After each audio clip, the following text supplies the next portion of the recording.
Number one, you'd need a fast car. Number two, you'd need an open road. You need to remove some of the traffic. Number three, you need to make sure that there's enough fuel.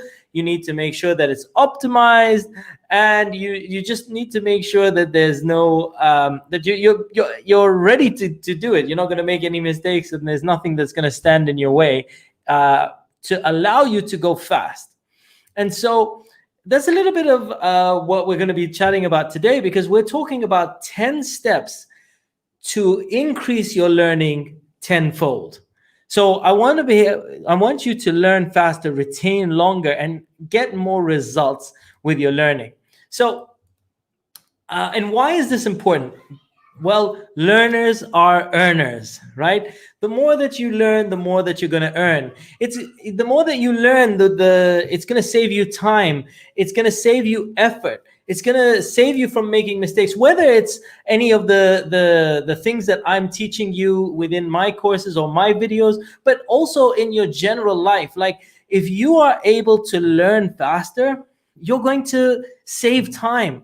You're going to stop yourself from making mistakes. You're going to reduce the effort that's needed in order to get things right, and you're going to get results so much faster. So this is a topic that I believe is so important in terms of helping you get results, and I want to help you to learn faster. So here are 10 keys. We're going to be talking about 10 keys, 10 steps to learning 10 times faster than you do right now. So let's start off with the first one. The first thing that you got to know is we need to align the levels that get the results. And here's what I mean by that. Ultimately, you want to create a behavior. This is the fourth level. You want to create a behavior. You want to get a result. So let's, for example, say you wanted to play the piano, right? This is the behavior that you want. This is the result that you want. But this is the fourth level. Before you even get to that, we need to make sure that we're ticking off a few things. Okay. So, and this is what I mean by aligning the levels. So number one, the first thing that we got to make sure, like the first level up, is you need the capability. So in order for you to be playing the piano, you need to learn how to play the piano. Okay. In order for you to be a piano, like someone that's playing the piano consistently, you need the technical know-how, the capabilities. So when I create my videos, a lot of the videos are giving you the capability to do a number of things. Okay. So the capability. However, before you get even the capability, you need to have the beliefs. You need to be like, I have the time to do this. I have the desire to do this. You need to have the beliefs and the value. This must be important to you. And you must believe that you can do it. You must believe that you can, because if you believe that you can do it, then you're going to invest in getting the capabilities, and then you're going to get the result. So this is why we're talking about your beliefs and values need to align. You got to believe that you can do it. You got to believe that it's possible. You got to believe that you can make the time, whatever it is. But in order to get the result, number one, this is the second level, is beliefs and value. But even before beliefs and values, we have one more, which is your identity. It's like who I am. I am someone that can learn anything. If you're like, I can't do it, I am not a person. If you just think I am a person that will fail at everything, then you're not even going to try. You're not going to, then your beliefs don't align. Then you're not going to learn, and then you're not going to get the result. Do you see how this makes sense? So when I talk about aligning all the levels, you want to make sure that everything is aligned to help you get the result. So, and this is the first level, right? But there were 5 levels, and I've started on 4, because 4 is where you're looking at.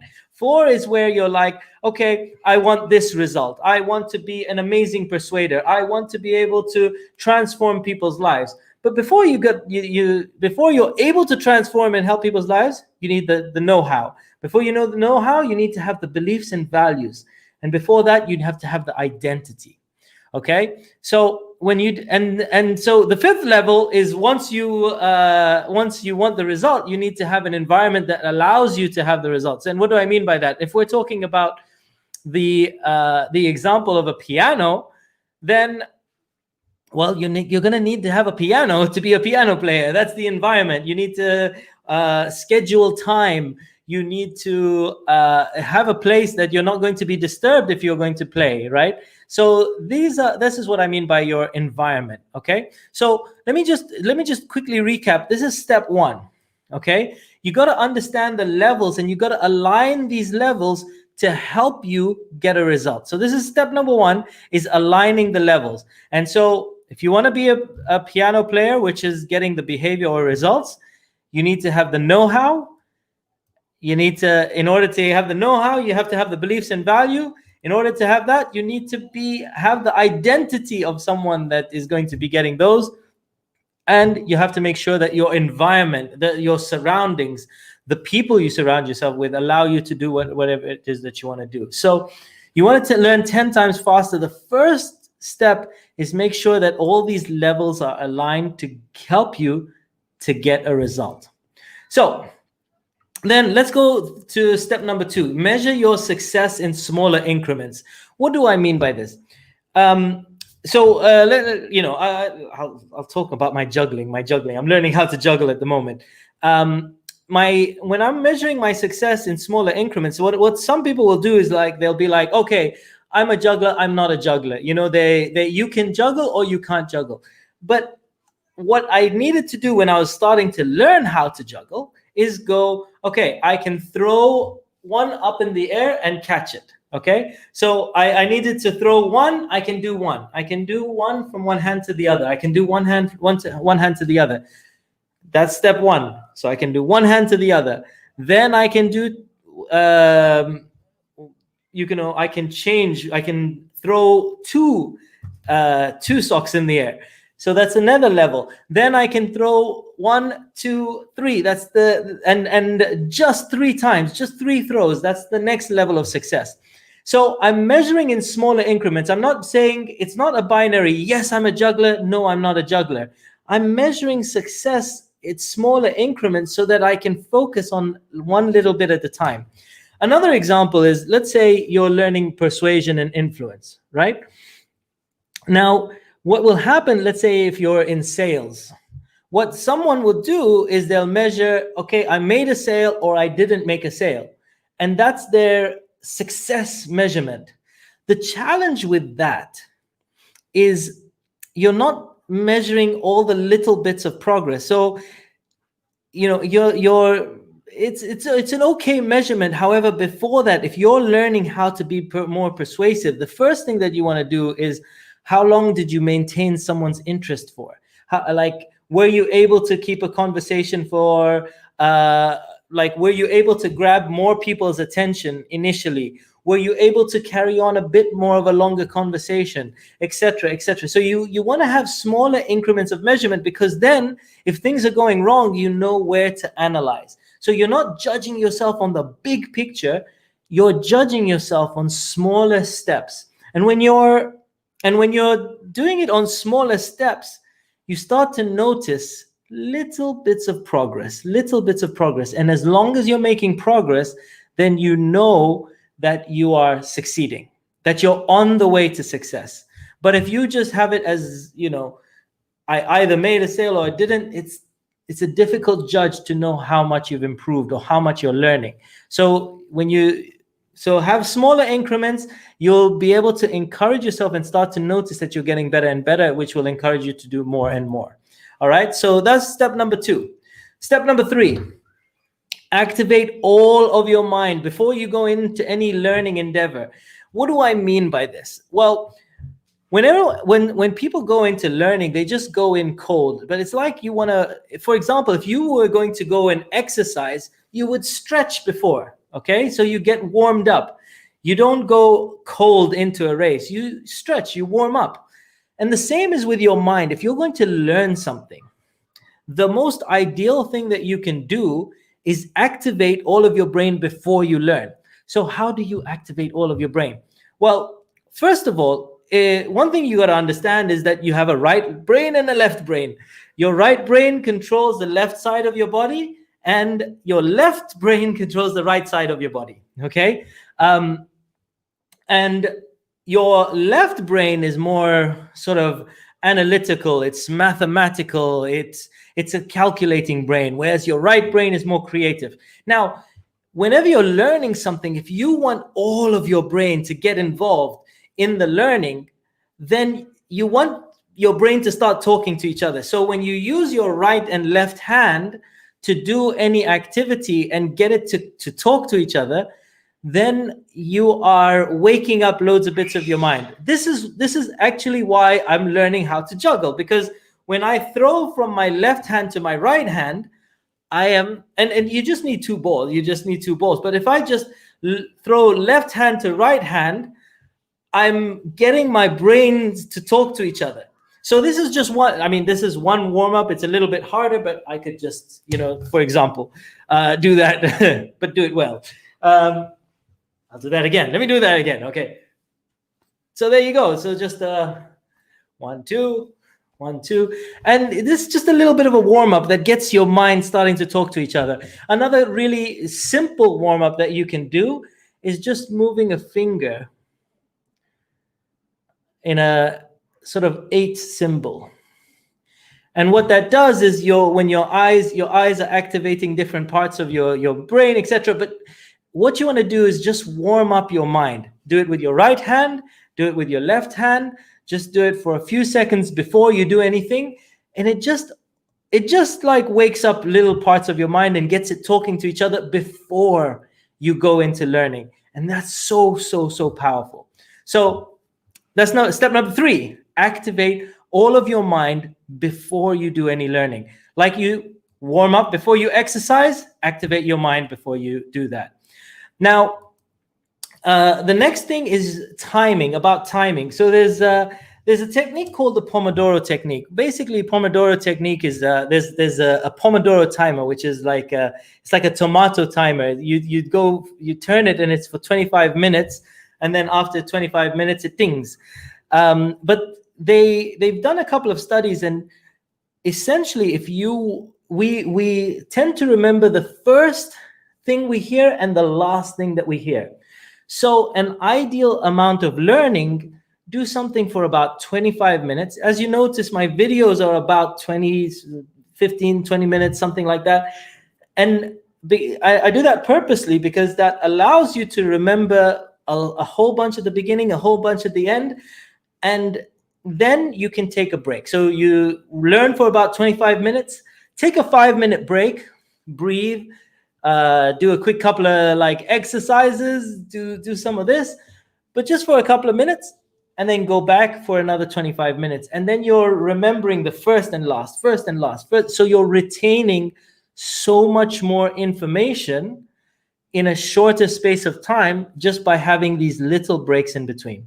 So about you do for 25 minutes, have a 5-minute break, breathe while you have a 5-minute break, have a bit of movement.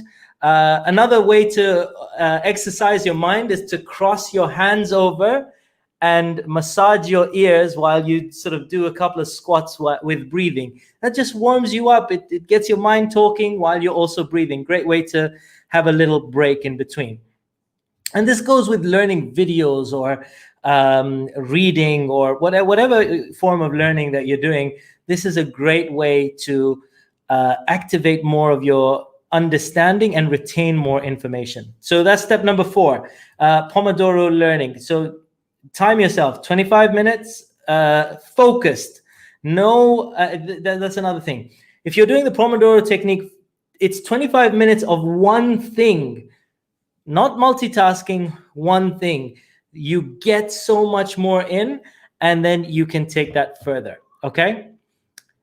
Asma is saying this is so informative. Thank you, Asma. I appreciate you, and yeah, glad you're liking it. I believe this is great. I wanted to share this because your people are seeing a whole bunch of my videos. I'm sharing so many different things, and I want to make sure that you have everything that you need to make the most of it. But not just from my videos, but in your life in general. This is I want you guys to succeed. So that's step number 4. Number 5 is engage, whether it's your body, your voice, etc. But here's the thing. It's been scientifically proven, if you just take notes when you're listening to somebody, if you just take notes, you are more likely to remember, even if you don't review in your notes.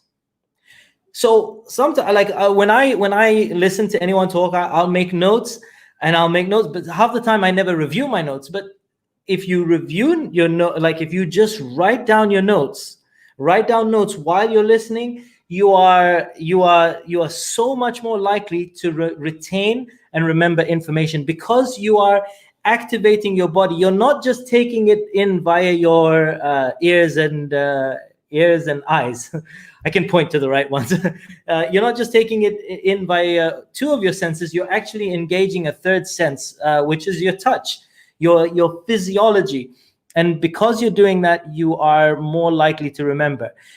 If you're in a seminar, for example, when I do like my live seminars, I always ask people questions and I ask them for answers. I'm like, I might teach something like, questions are the answer, questions are the what, and I'll ask people to say it, because when people say things, they retain information again. Charandeep is saying, great, thank you, Munir. It is a pleasure. It's always a pleasure to see you as well. So I hope you're enjoying this. Great stuff. So that's step 5. Engage your body, your voice, and you will retain information more. If you talk about it to somebody after you learn something, you talk about it to somebody, you're more likely to retain information. So engage in some way. If you're listening passively, if you listen and then do, write, speak about it, then you're going to retain the information, and that's going to make it last longer. Number 6, so step 6 is optimize information for your mind. And there's many ways that you can optimize information for your mind. There's something called mind maps. When you draw a mind map, which is just a whole, you can go on YouTube and see different things on mind maps, but there are, when you're using different colors, pictures, our mind thinks in pictures, our mind likes rhymes, so when you make little rhymes or little acronyms, our mind likes 5 to 9 chunks of information. So if you have like an acronym that stands for different things, your mind is more likely to retain it. If you have a mind map, if you use rhyming words, these are the ways that our mind likes to take in information. So if you optimize things for your mind, you are more likely to remember, right? If you have for example, if you look at my body language system, it's fuse bruise. That's an acronym. But people are more likely to remember what each one means because I have an acronym. When I talk about anchoring, I have I turn. That means intensity, timing, uniqueness. But when you have an acronym, you're more likely to remember different bits of information. When you have a mind map, when you have different colors and pictures, this is how our mind likes information. So if you're in a seminar, you're taking notes, draw a little picture, take a blue pen, like a green pen, a black pen, blue pen, whatever it is, just be a little creative, and you will memorize it so much faster. It will retain at another level so much faster. So that's number 6. Number 7 is questions are the answer. Questions are the answer. This is, I can never state how important this is, but questions are so powerful. And why are questions so powerful? Because that's how you think. So if you ask a few questions before you learn something, you write down 5 questions and you just say, okay, for example, what am I going to, like, what can I take from this talk today that I can apply tomorrow in my life? That's one question. What what is something that I needed to be reminded of that I've already heard before? That's another question. But you basically ask you, like, what stories is he going to tell that will solidify this understanding? That's the third one. What, when I read a book, I ask myself 5 questions, 5 to 7 questions before I read, because then what happens is your mind starts to look for those bits of information throughout what you're learning.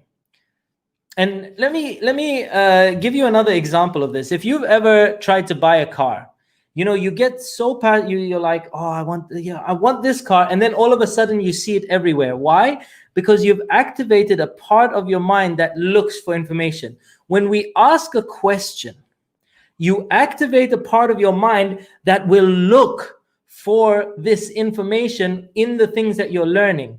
So your mind is like, really, it starts to retain more bits of information if you ask yourself just 5 questions, 7 questions before you go into the learning environment.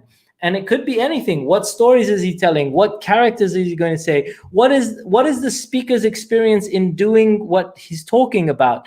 Or any of these are just great questions that will help you. Or if you've got a business, how can I apply this in my business? For example, how can I apply what he's going to talk about in my life? And you ask these questions before you learn something, your mind will just automatically latch on to whatever it is that they're talking about versus just passively listening. So that was number 7.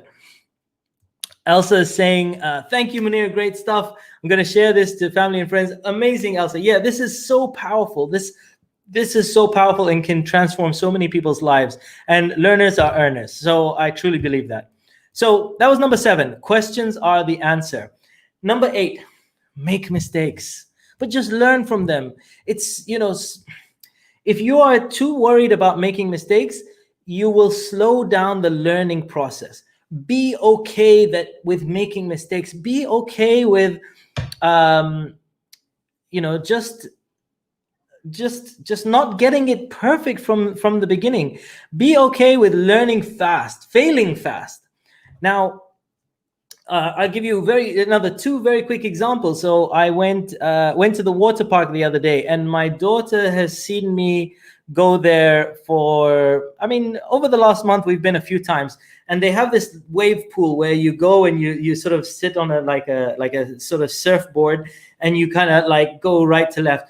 First time I went, whoop, poof, not elegant at all. Like I wish I could say I was elegant. It was just like all over the place, backflip, run in the back. And I'm like, okay, go back, straight again. Again, I fall. And then I start to get up a little bit, and then I fall. But then I get up a bit longer, and then I fall. And then I get up a bit longer, and then I fall. And we went day before yesterday, and my daughter, I invited my daughter to come back, and she was like, Mama, Baba's not falling. He's really, really good now. And it was a perfect learning opportunity. And I just said to Sarah, look, it's okay to make mistakes, like sometimes it's good. It's just like when I started juggling. In fact, I did a video, one of my live videos, and I messed it up completely. I'm gonna try and doing this live. Hold on. Wait. Oh. Anyway, I'm getting better. But the first few times that I did it, I would drop. Throw the ball, drop, throw, drop, throw, drop. But I'm okay. It's okay to make mistakes, because that's when you learn. Every single time when I started learning hypnosis, I would try it with people. But the cool thing is, I would say, hey, by the way, I'm just learning hypnosis. I want to try a couple of experiments on you. Would you be okay? It may lead to you receiving some great gifts. And people will be like, yeah, sure, cool, that'd be cool. And sometimes I got it right, sometimes I didn't, but nobody cared because I framed it very well, by the way. So just be okay. It's okay. Make a few mistakes. Just don't set crazy expectations. Don't go in a race that and then make the mistake. Do it in a safe environment. Just learn from your mistakes. So be okay with that. And we learn faster when we learn from our mistakes. That's every single time I've made a mistake, if I've tried to learn something, and then when I've done something wrong, I've learned so much from it. I'm like, oh, that's why I didn't get it right. And so the mistakes are not mistakes, they're not failures, they are part of the learning process. And you should embrace them. They give us the best insights, because there's these aha moments when you're like, you're kind of frustrated, and then you're like, oh, that's why. And that feeling is so good in terms of learning. So make mistakes, just learn from them, and you'll learn so much faster. Number 9, teach what you've learned to someone. Like, here's well, it's maybe not the biggest secret.